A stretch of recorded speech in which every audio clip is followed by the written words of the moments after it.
same time, I was like, okay, I need to produce something that I can do with, that it has to be cheap. I cannot do a TV production in social media at the beginning because I didn't have the money to do it. So I was like, okay, what can I do myself with the resources that I already have? You have to think that I was producing 50 promotions per week for Fox for many, many years from my house.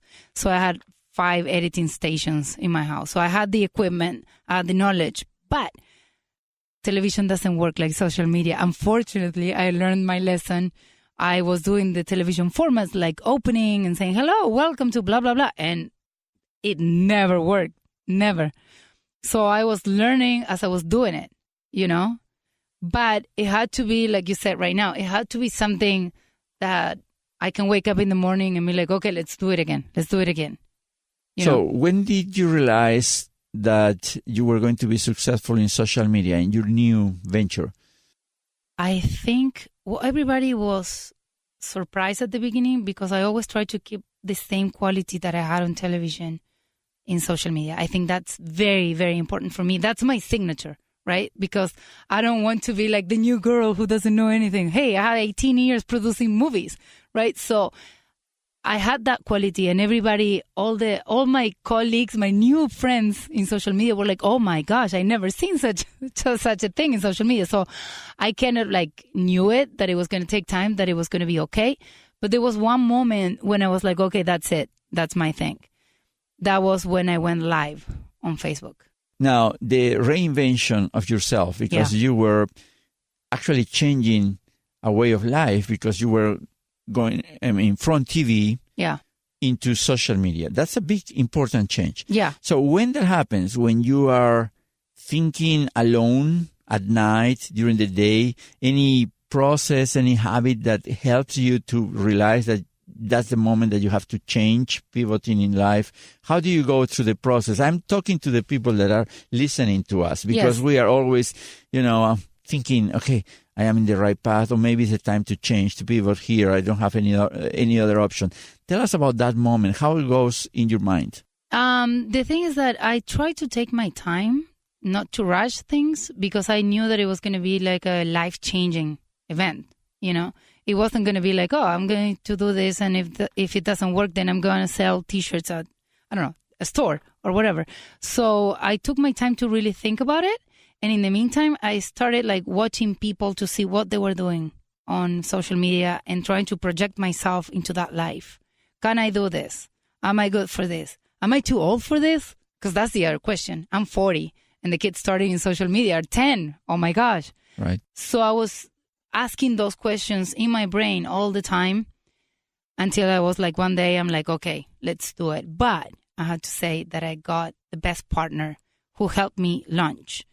Then he left because he couldn't be with me forever, because at the beginning you're not going to make money in social media for a long time. Did you look for him, or was... This is very funny.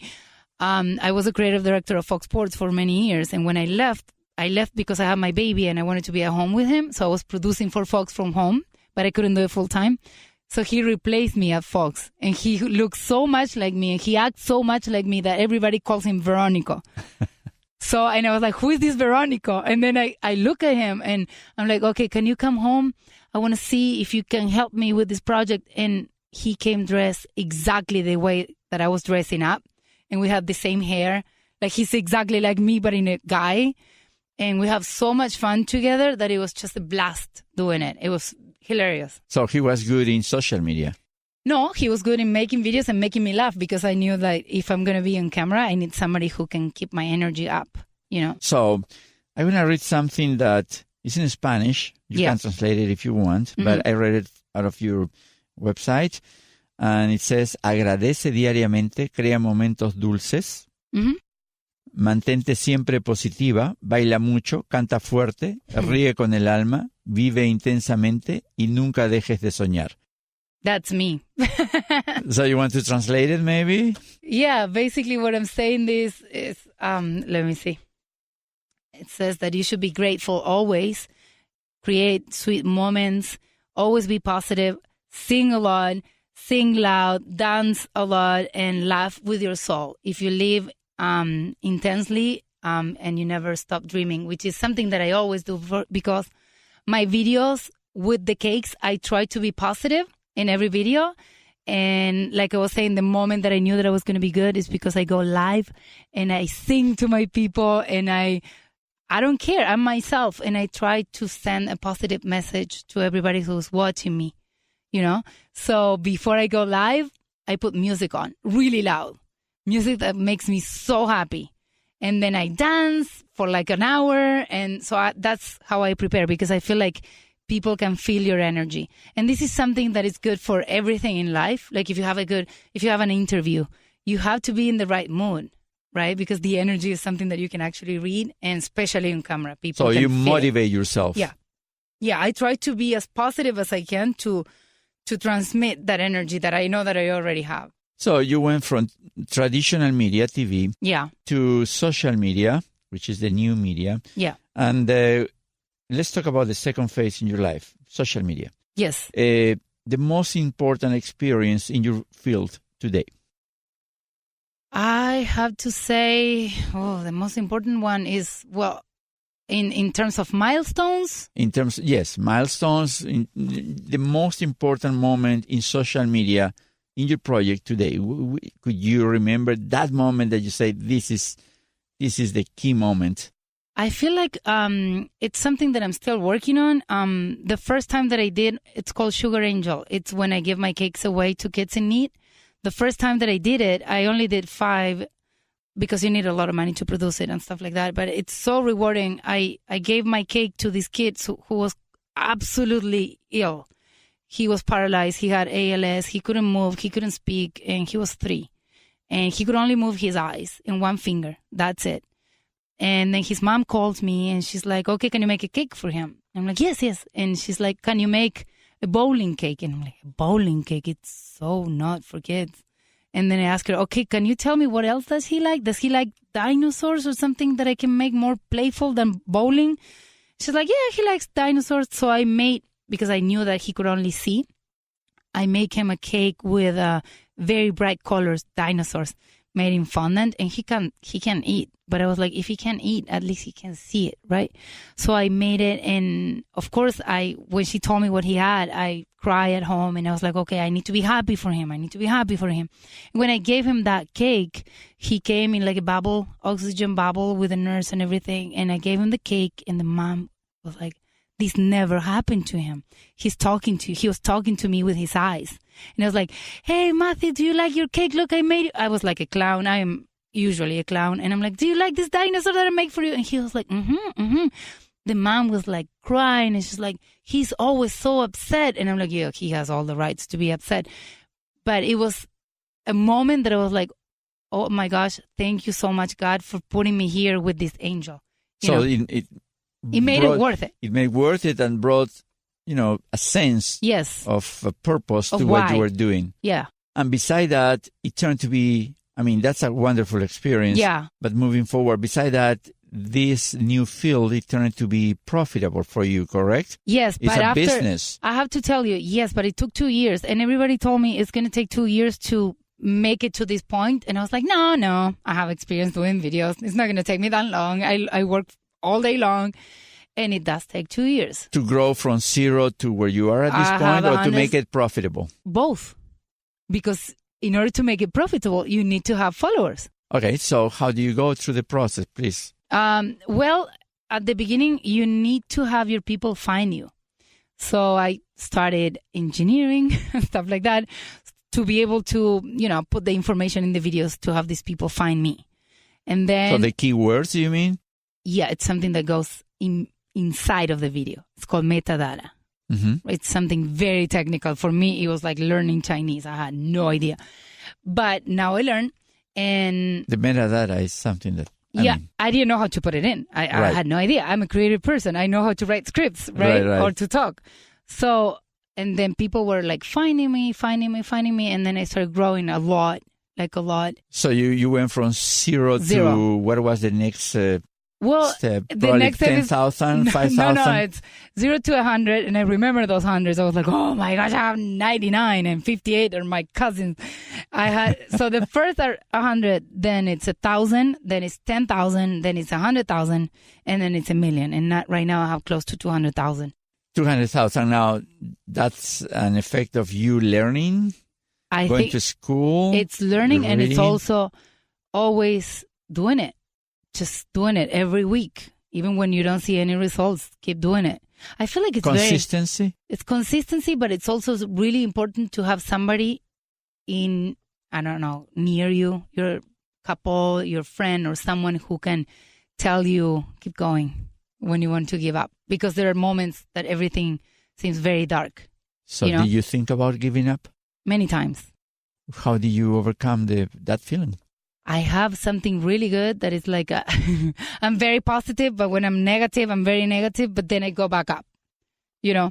So, and then my husband who was like, okay, you're close. Don't give up. Don't give up. So how did you overcome those moments of negativity? Well, I feel like with my people, my followers sending me beautiful messages that are really rewarding, telling you, hey, thank you. You know, you're helping me launch my business. You're helping me do this. You're helping me doing that. And then I see the numbers and I'm like, I'm so close. I can't throw it away. I'm so close. So you went back to trying. Yeah. So, and then... Yeah. And then I got a wonderful message from Facebook saying, are you ready to make money on your videos? And I was like, thank you, God. Bawling, like crying so much, you know. So did you cry when you get oh my those gosh, I was messages crying from for like 4 hours. And my husband was like, what's wrong? What's wrong? And I'm like, look at this picture. And they sent me a picture with money and confetti. And I was like, oh, thank So there was God. an agent? No, it's Facebook directly. When you get to a certain number of followers and I have a reach of, which means my videos are exposed to 1 million people per week, which is a lot of people. And then they send you the message. So you have to reach to 1 million? I don't know what's their treasure, but I got to that number and then they let me monetize my videos, and that made it like completely different. So, day and night. And then what happened? Did you get an agent or did you just... No, you keep going. And then keep going? With the first money I made, I invested it in new equipment because you want to make better videos to make them go viral, because the more views you have, the more money you're going to make. And what was the secret of your success, you think? Not giving up. And I think... But the content, not about not giving up, but about the content. Because if you are increasing the viewers, means that something is working. It's my lives. My Facebook lives, I do it every Monday. And I never stop, no matter what happens. So what do you do in your Facebook Live? In my Facebook Live, I teach people how to make things live. How to make a cake live. How to decorate a cake live. And those are the most fun videos. And it's amazing. I got so big that I'm teaching how to make Facebook Lives right now in conferences and summits. That's right. Because I get about 2,000 people watching me live. So it's a webinar? I do a webinar, but which is separate. And the webinar is about how to master Facebook Live. Because I get 2,000 people watching me every Monday. Which is a lot. Well, if you consider that Oprah gets 5,000, then that's really a ridiculous number. It's a lot of people. And the moment I upload my video organically without spending a dime, I get 250,000 people reach every single Monday. So the lives are super strong for me. So we could say that your life have changed. Oh, yeah. Yeah. Now, are you happier than when you used to work on TV? It's different. I feel like it's another type of happiness. Why? What's the difference? Well, I don't know. Working on TV was like fabulous, and I was there for 18 years. And every time I entered in that building, it was like, hey, here's Vero, yoo-hoo, confetti. And now it's more lonely because you're there with the computer and doing things by yourself. Right. But I'm happy because every time I reach a milestone, it feels rewarding. Like I just passed 100,000 on Facebook, and I was like, I dreamt about this so many times. So that's the other thing. You have to be able to dream about it. Right. So what's success for you? I feel like success is exactly that. Being able to dream big and reach goals. And then when you reach it and achieve it. But then when you reach it, when you achieve that goal, be able to find something else that is going to push you further. Right. At least that's the story of my life. So today that we're talking, many people are listening to this conversation. Yes. And many people, some of them are where you are at this point, yes, enjoying what they consider is success. But I am suspicious that most of the listeners are in the pre-success stage.